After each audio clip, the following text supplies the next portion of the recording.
Welcome to the Global Business Women's Pod, brought to you by the Greater Houston Women's Chamber of Commerce. I am Susan Dyson and proud to be the CEO, President, and founder of the Chamber. Please join us for this empowering podcast every Thursday at 6 p.m. Hi, my name is Samina Farid, and I'm a board member of the Greater Houston Women's Chamber of Commerce. Delighted to be a member and delighted to be here with a company that I'm extraordinarily impressed with and one of the founders of that company. Smriti, why don't you introduce yourself? Yeah, sure. Thanks for having me, Samina. I am Dr. Smriti Agrawal. I am a scientist, founder, and president of a medical device startup called Lazarus 3D, where we are enabling surgical perfection through a platform that we have built that allows surgeons to rehearse every surgery before they operate. So what's very cool is that when I met, a couple of years before I met Smriti and Jacques, her co-founder and husband, I had actually gone through a surgical procedure myself. And I had gone through a Whipple surgery, which is, they were concerned that I had pancreatic cancer. And I remember when the doctor here in town told me, he said, you were probably going to be, it was going to be robotic surgery, and I was going to be the first one they did robotic surgery on for the pancreatic cancer at the head of the thing, and I was terrified. I was so scared. What do you mean I'm first? Because we expect our surgeons to be trained and have done thousands of them, so it's perfectly, you know, like secondhand for them to do that. Mm-hmm. And then a couple of years later, fortunately, of course, I'm still around, and it went well. But it was very frightening. And what was frightening, though, is a couple of years later when I met the two of you and we talked about surgery, could you share with me what you told me about what happens for doctors and surgeons before surgery? Yeah, so that's, I'm very, grateful that everything went really well for you. But I think for your surgical team, what they were doing, they had never done it before, right? And that's really daunting, and it's unfortunate because what they, when they diagnosed you, right? They had the MRI or the CT scan, and that's how they diagnosed you. So MRIs and CTs are 2D stacks of images that, there's tens or hundreds of them. And so they're looking at that information slice by slice and creating a plan, devising a strategy and an approach for what they are going to do to treat you. And I think that is a skill to take that information and absorb it and then render it in 3D in your head and then create a plan and execute it. Wow. That's a lot of skill, mm-hmm. And somebody that has done this thousands of times will know what they're doing. But even in those situations, they will encounter something that surprises them. So, and in your case, it was definitely a unique situation because they'd never done this before, right? So the surgeons that are operating, that have done thousands of procedures in their careers and really are the experts and the pros, get those cases, mm-hmm. where no one else is going to, pursue this high-risk procedure because they know that it's going to be difficult and it's going to be a unique set of challenges. That's where we come in, right? So we take that 2D information, render it in 3D, mm-hmm. and not only is it digital, but it's physical, right? And so not only is it physical that you're going to look at it and show it to Samina and say, hey, this is why your condition is challenging, which I think is an incredible, advance from showing the patient just gray and white images. Mm-hmm. That's very limiting to the patient who is not a radiology expert, right? In our case with PRE-SURE, the pre-operative surgical rehearsal platform, the surgeon is able to actually cut into it, and whatever plan they had devised and created using their expertise, they're able to execute it. So that is kind of a new era in surgical planning that never existed. I was astonished, Smriti, when you started talking about how surgeons actually practice, and I'm glad they practice. They actually practice like on plants. Right. Yeah. Let me tell you about that. So this is a story of how we first actually learned more, or learned from the get-go of how training is done in medicine. So you know that I went to Baylor College of Medicine here, and Jacques and I both were students there. So we were on the shuttle one day, and we overheard this conversation where a senior resident was telling their colleague about how they had operated on a green bell pepper. And so that, to me, really, it was a jaw-dropping moment. It was a shock and confusion. It was all like very in the moment feeling where my heart sank, and I chuckled. Yeah. And so then the resident looked at me, and I was like, well, that's totally a joke, right? And they said, no, that's real. Yeah. They actually, then I ended up going to the facility where residents and fellows and surgeons train. And so a young medical student will learn how to do sutures on a banana, and that's part of the curriculum. And resident will learn how to do procedures on a pumpkin. In women's health, they use a papaya. In gynecology and in urology, they use bell peppers, right? And so I was like, well, what's next? And he said, well, I've seen a lot of people, my seniors, perform the surgery. I have done it on the bell pepper, and now I'm going to have my first set of cases. So you're also saving vegetables for eating too, then. Right, right. And so it's not just vegetables, actually. It's cadavers and as well as animals. So animal parts sometimes that are, explant tissue that's just removed from the animal, and sometimes live animals.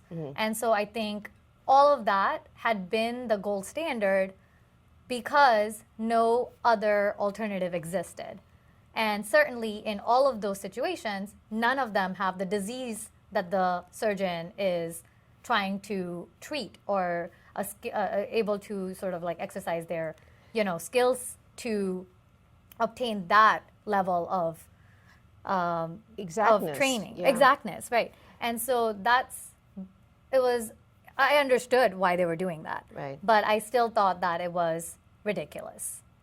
I think is interesting is we all talk about precision medicine. And I think that's what we're realizing, and one of the things that you guys are doing so well is that you're catering to the specific patient, because what we're realizing is everybody is different, everybody's situation is different. So I say, and to me, that's absolutely amazing what you do. I will say that when I was checking on you guys, because I'm also part of Golden Seeds, and Golden Seeds has an investment in the company, I called a doctor, and I believe he was either a surgeon that you guys had given as a reference, and it was interesting to me. He was either in Boston or somewhere, but he said to me, he said, Samina, I have to tell you, he said, I had a very experienced surgeon, and yet he said, I had a very difficult case. And it was, I was really, and this is kind of cool, he showed his vulnerability. He said, I was very, very nervous about it. And he said, just the fact that I was stressed about it, and just the fact that I could actually rehearse gave me a lot more confidence. So you're actually helping surgeons a whole lot with this thing too. You're finding that they're really seeing this as an opportunity for them to feel more comfortable as well. Yeah. I think that all the surgeons we work with have a heart, and they want to do the best for their patients, and that's probably true of every surgeon. And we want, as patients, we want to have that trust in the system and in the surgeon and in their hands that they are the expert. Yes. And I think in your example of the story that you shared, that was probably the conversation you had with Dr. Wasson. And he was at the Boston Medical Center. Now he's at Harvard. His one of the cases that he had done at the time, the patient did not speak English. So that was another factor, right? Is how do you get informed consent? How do you educate the patient? Yes. How do you reduce that barrier to the anxiety that the patient is facing in that moment, right? And so it exudes confidence. It conveys trust. And for the surgeon, yes, in his case, he was dealing with something that was atypical. And the tumor, it was difficult to navigate through it, and it's so important to get that surgery done in a sort of like the time is ticking for kidney cancer patients. They clamp the renal artery, and they have a set amount of time. And then they want to make sure that they haven't left something behind. That's stressful, sure. Right, and for them, they are such experts at their job and at their skill. No one is questioning that. But when they recognize that there is this now, like this new ability to rehearse that individual's upcoming case, they're like, well, why not? Yeah. Right? Well, talk about caring. I have to tell you, one of the things that also impressed me about you and Jacques so much was soon after we met in 2019, what happened, we all know, in 2020 was COVID. And I remember that call. We had just started doing funding for Golden Seeds, and I remember getting this call from Jacques, and he said, Samina, he says, I think we're going to have to put this on hold. He says, and I'm getting a little misty-eyed, because he said to me, he said, we have a serious problem. We have a lot of colleagues in the medical industry, and I think we need to really focus on seeing if we can help them. And so you guys did an interesting pivot. You want to share a little bit of that story? Yeah, so at that time, you're right. We had just visited the New York office and met with all of the awesome people there. And Loretta was there, Joanne was there, everyone was there. And it was a fantastic experience. So we get back, and right at that end of February timeline, we obviously are very engaged with a lot of hospitals here, and we start getting all these calls. And everyone's like in a frenzy, and they had already at that point run out of supplies, critical supplies. Surgeons were wearing garbage bags in the OR. They were reusing their masks, and everyone knows this whole story now, right? So we pivoted to, it was like this sort of war room decision that we made, and it was with our team, which was very, very small at the time. It was like 4 people.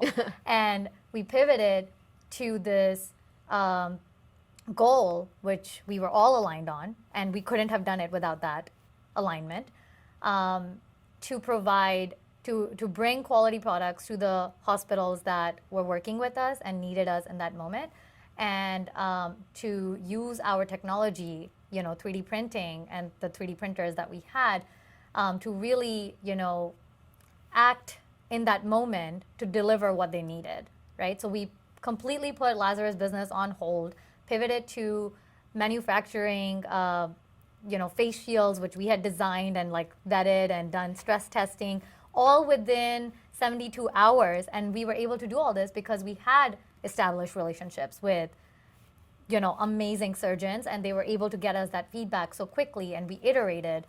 And then we were making, I don't know, it was like thousands a day, or I don't even think it was that, it was like hundreds a day. And they said, no, we need hundreds of thousands, right? And so when leadership from Kai St. Luke's calls you and says, hey, can you help us? This is what we need. Yeah, that's what you do. So we built, we put up this factory that was making toys, and sort of reworked it, and they were making face shields. And within 3 weeks, got those face shields delivered. And I have to say, it's pretty amazing that you were able to get all of that done and the testing done, because you had to have it from medical people. It had to be very specific. It had to be comfortable. It had to be the right fit. It had to be quality product. It had to be mass producible, right? So 3D printing face shields was going to be addressing the today, but not the week, not the month, or the years that followed, right? Yes. And we were able to make that happen. It was a very different kind of business model, high volume, low margins. So we had cents margins. It was just to keep the company alive. This is pretty much how we all got started, right?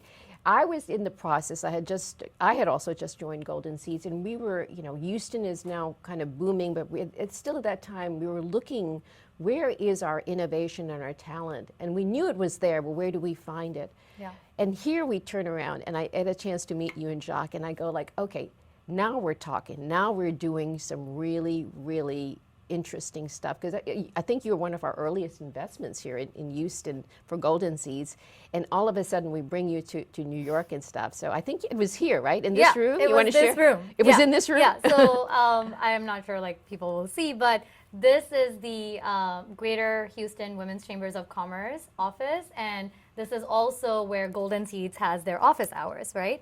And so Samina, you and I, we met at the Open Houston, where I won that huge check, which I still have, the $10,000 check, which was so gracious for Open to honor us with that. And of course, we were very, we used those funds very wisely. And so then we met, and you invited me to come in this room, and I was right here, and I was giving my talk, and all the people in the room were women, and it was an amazing opportunity for me to meet so many people that are inspiring to me, right? You built an empire in a industry that was solely male dominated and killed it, right? So then also Juliette Breeze, who was actually on the panel today for the future of healthcare, and I heard her talk and share her story, and that's so inspirational. She is a champion, a leader, a powerhouse, and she's so supportive of all women in the Houston community. She'd invited me to breakfast for Ignite and all of these things. So what's really fun, so we meet her, and I have to tell you, we meet her, we introduce her, and I couldn't go, but I remember several women, Catherine Peak, Juliet, they march over, they go, we're going to check out their offices and see what you really do. And ended up with Juliet as a client, right? Yeah. I mean, she works with us, and she's done introductions for us. And Dr. Valerie Bahar, she went over there too and started working. Dr. Bahar too, yep. Yes. And so now University of Houston just built their medical school. I think that the ecosystem is definitely in its infancy, but it is growing, and it is definitely in a very positive and I will tell you, direction. from our perspective, we were so proud to bring Houston innovation to Golden Seeds, which is about 350 members, and they're out of New York, largely in Silicon Valley, Atlanta, Boston, and all. And so we were delighted to bring, I would say, the finest of the finest here with you guys. And I know they were enthralled as well. I know Boston, which does a lot of medical stuff, were going like, this is a cool company. Yeah. So we were very proud to be part of this, part of your journey over there as well. So, Well, yeah. thank you. I think it's cool for me to be back here like 4 years later now, right? And time has definitely just been flying by, and it's cool for me to come back and just like see the same setting and the same environment and the same people, and Susan's here, and I think that you all are incredible, and what you're doing, really not just talking about it, you're actually following through on your goals, and to support women and to build leaders of tomorrow by example. I think that's a different way of leading and mentoring and building this community. I think the stories that you told earlier about women sometimes being looked upon as, perhaps because of our mannerisms, as meek or not capable, is one of the things that we really need to fight. And I'd love to see women like you who come across so strong, so capable, and I remember Mr. Wonderful saying that too, right? Yes, He was impressed with you as well, which I thought was very cool. Yeah. I think that speaks to the kind of people you are. But you're kind and you do so much. Then you came back in and said, okay, now we're back on. We're now going ahead and going forward with our vision for this surgical rehearsal and stuff. So tell me where you've come to now. Where are you? It's been a journey, right? And so this is a vision that really was something we had on that shuttle, right? And then we built this out of nothing in our kitchen. And now it's surprising to look back and think, okay, we are now FDA cleared as the first and only platform that is patient specific, so precision medicine, driving care and safety in surgical outcomes for patients, where this platform, PRE-Sure, allows surgeons to actually cut into the anatomy of that patient. And it is a medical device. It is a diagnostic tool. And there's reimbursement codes for this. Like, all this takes years and so much money. Right. And we accomplished that because we were determined and just very adamant, and nothing was going to shake us out of it. I think we can tell that about you. I think that's pretty evident. So we did that. Then last year we raised our seed round, and so some may call it a Series A round, but we were very successful in our fundraise, and that helped us really expedite our growth. So growing the team, growing the facility and the capabilities, scale up thinking about the next sort of phases of what's V2, what's the next generation Right. of that first FDA clearance. We're about to achieve that hopefully in the near-term future. And that will unlock sort of like, untapped potential where patients that are suffering from brain cancer, rare forms of things that even the best surgeons in the world are going to benefit from this. Heart disease, tumors like pancreatic tumors, Yes, and so thank you, your yes. story. And so I think that is going to literally, and I hope that we can make this happen, literally change the game for a lot of people. And that's what we strive for. And I want to build this company to achieve those milestones, take it as far as we can get, and make our investors proud, everyone that supported us. Golden Seeds supported us in the very early days, and make sure that everyone is, part of that next phase of our I growth. think the other thing that's impressed me very much is seeing this husband and wife duo go at it. So tell me what it's like working with your husband. So I have a problem with this question, right? So everyone is so against working with their spouses. Like they're just like, how could you? And I would counter that and say, how could you not? Like you built this relationship, you have the trust established, you know how you function, and you know your strengths, you know their weaknesses, your weaknesses, right? You can use all this as a invaluable asset to partner with the best person, right? The the better half, right?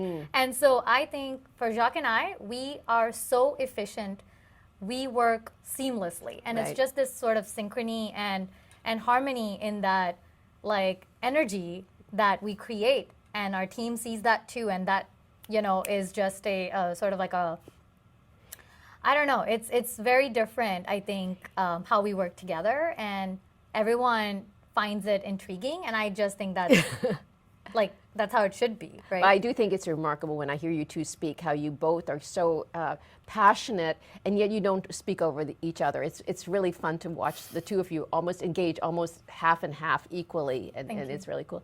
But I find what's interesting is you use the term team over and over and over again, and you've talked to me a little bit about how important culture is and team building, and I know you're in the process of doing that. Could you share a little bit more how you feel about how important the team is? Yeah, I think that a lot of people focus on skills and resumes and sort of use that as their criteria to judge who is a fit and who isn't. In our case, we want to build a team that really, like, the fundamentals of this core team has to be that they care about the mission, and they have to be 100% mission driven, and that's the culture, and that's the synergy, and just like that, there's that passion that's innate, and we look for that from within. Like when we're interviewing somebody, that's what we're looking for. And skills and all of this, I mean, you can learn, right? We build these robust training protocols and SOPs and processes to achieve that. And I think that what you cannot train anybody is on, is what comes from within. It's their commitment to this future where they want their family members, their loved ones, even themselves, to get that best quality of care.